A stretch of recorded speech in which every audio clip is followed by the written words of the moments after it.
Pak Budi, sebelumnya saya ucapkan terima kasih Pak Budi karena sudah berkenan hadir di sekolah kami, di sekolah Cerdas Bangsa, yang mana kami sangat berterima kasih sudah didatangi oleh Pak Budi selaku Kepala Sekolah Penggerak yang informasinya memang akan berbagi pengalaman dengan sekolah kami.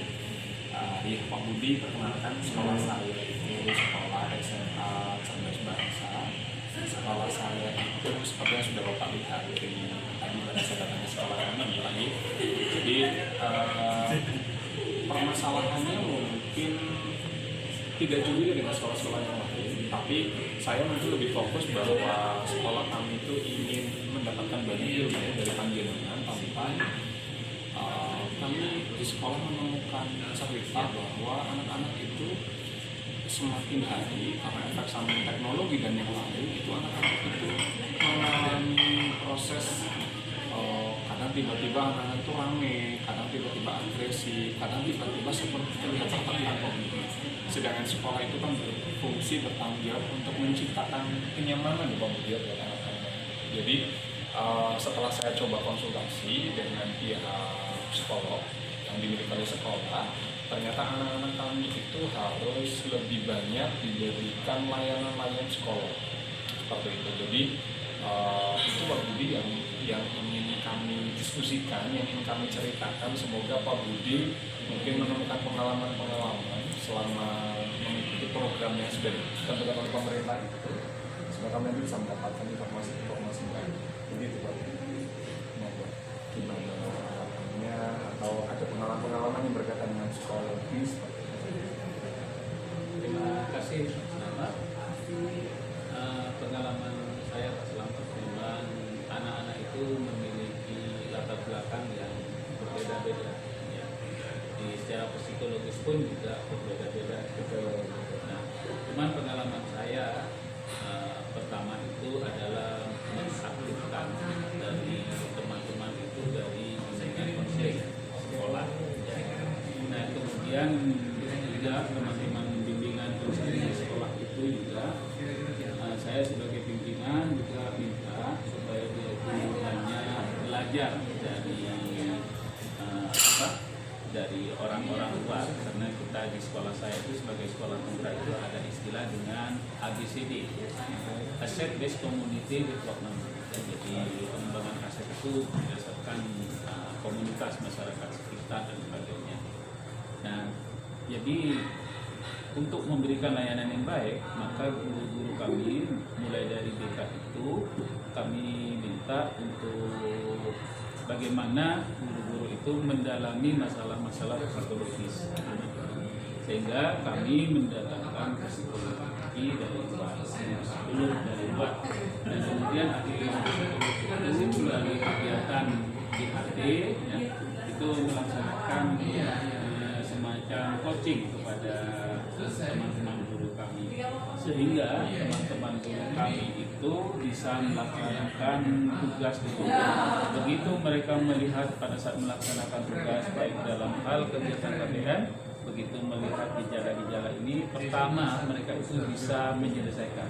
Apabila kemudian tidak bisa terselesaikan, kemudian kami bawa anak itu ke BK untuk dilakukan semacam konseling. Nah, karena itulah maka kemudian dengan BK diberikan konseling dan juga melibatkan orang tua murid. Karena itulah alhamdulillah masalah-masalah ini sementara ini dapat teratasi. Mudah-mudahan ke depan juga akan bisa teratasi. Karena itulah saran saya kepada Pak Slamet nanti supaya dilakukan perencanaan bagaimana supaya sekolah Pak Slamet itu ya selalu berkolaborasi dengan sekolah kami, kemudian juga guru-guru BK-nya juga, dan suatu saat mungkin kita berbagi juga dengan mendatangkan psikolog dan juga. Ya, Pak Budi, terima kasih.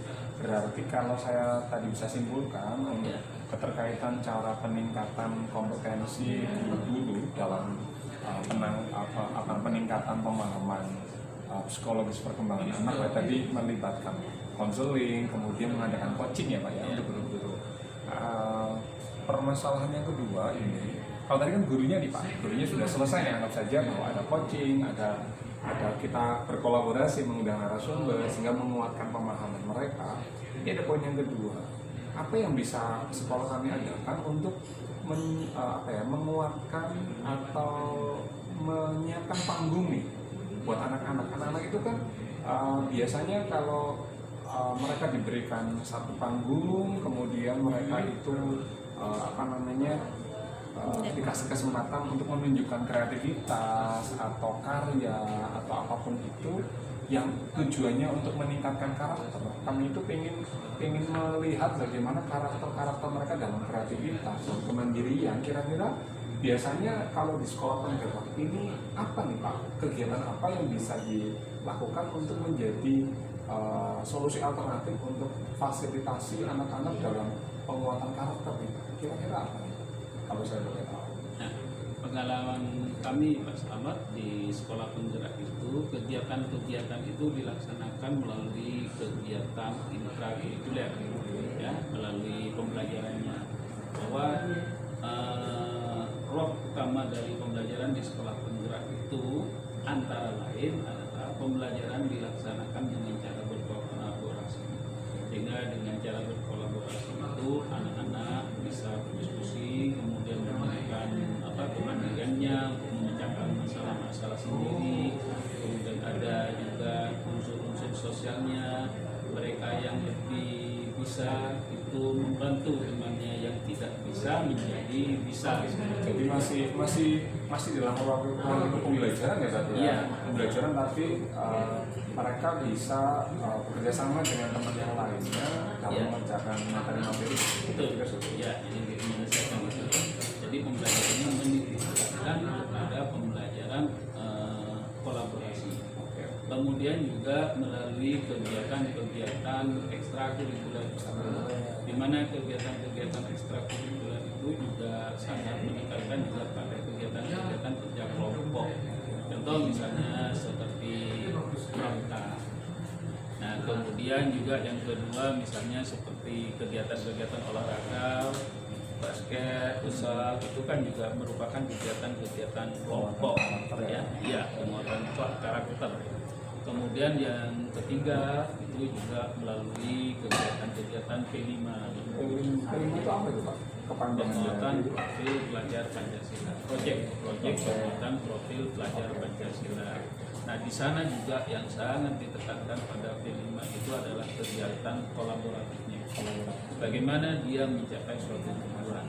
Jadi di kegiatan P5 itu tidak menekankan kepada masalah produk, tetapi bagaimana upaya-upaya dia itu menyelesaikan suatu masalah. Kalau memang kemudian menghasilkan produk, bagaimana upaya mereka itu bisa menghasilkan produk. Mulai dari saya membayangkan ceritanya tadi itu menarik Pak. Jadi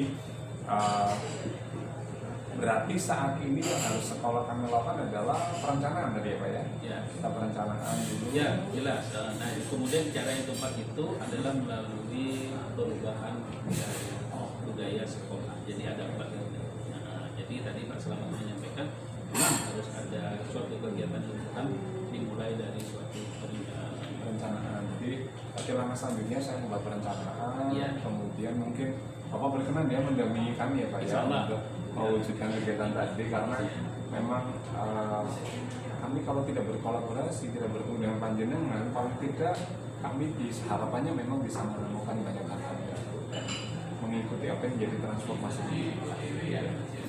Oke Pak Budi, terima kasih Pak Budi. Cuman ada yang perlu saya sampaikan, sebelum Pak Slamet itu melakukan proses perencanaan, sebaiknya Pak Slamet itu mensosialisasikan dulu kepada guru-guru di sekolah kita saat ini, melibatkan semua stakeholder, guru dan stakeholder yang lain termasuk komite. Kemudian sesudah itu melakukan menyusun tim kecil itu, dan baru kemudian tim kecil itulah yang menyusun rencana. Ya, terima kasih Pak Budi atas waktunya. Semoga tidak kapok ya Pak ya, diundang ke sekolah kami. Saya sangat suka. Tapi mau direpotkan dan semoga kedepannya bisa berkolaborasi lagi. Oke Pak Budi, terima kasih. Mungkin bisa dilanjutkan dengan melihat dari sekolah Pak. kasih. Assalamualaikum. Waalaikumsalam warahmatullahi wabarakatuh.